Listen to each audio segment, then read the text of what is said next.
Russia's invasion of Ukraine shocked the world and put the West and Vladimir Putin on a collision course.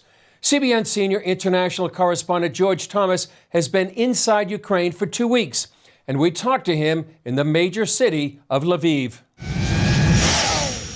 George Thomas, you're there in Lviv. Thanks for joining us. Tell us the situation right now in the city and around the country.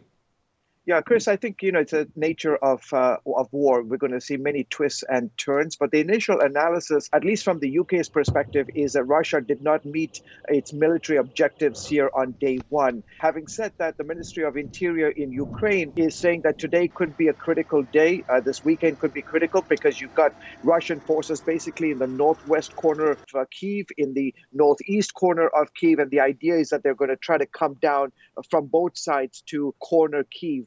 But as we have seen in the last 24 46 hours, that the Ukrainians are putting up a fierce defense of their country. But all the people in the country affected, you're in Lviv, I believe, about a 6-hour drive away from Kyiv. What's the situation there? And I understand you spent 2 hours in a bomb shelter in the basement of the hotel today.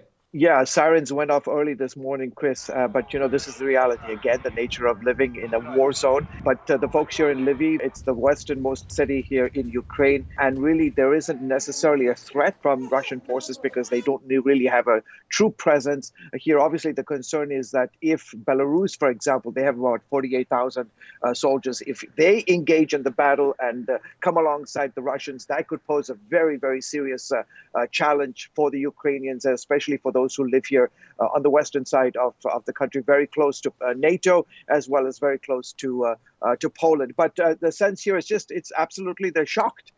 Absolutely shocked. You can see it on their faces. They're on their phones. They're just the sense of like, oh my gosh, I cannot believe this is happening to my country. That's what we have here today, not just in Lviv, but across the country.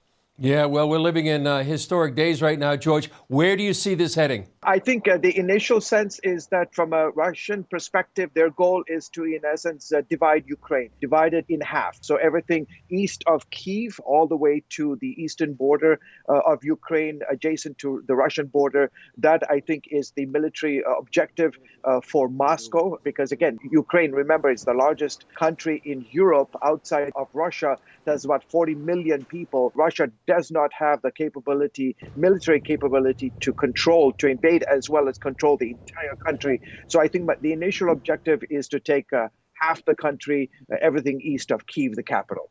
Do you see this spreading into other countries and possibly NATO countries?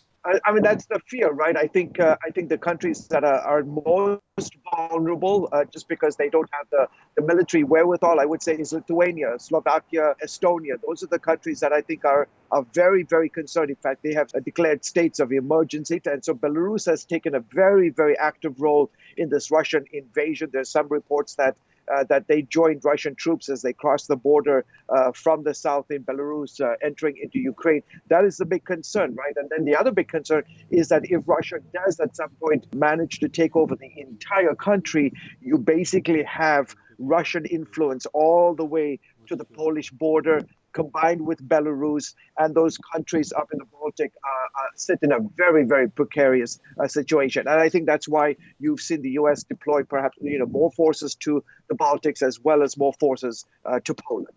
What a sobering situation, George. One of the reports that you've been doing as you've been there in Ukraine is what's happening with the church.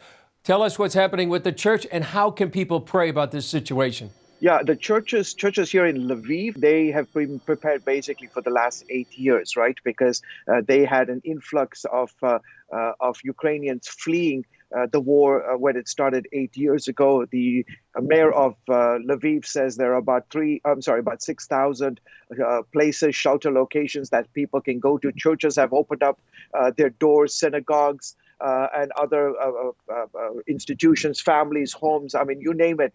They're ready. They're prepared.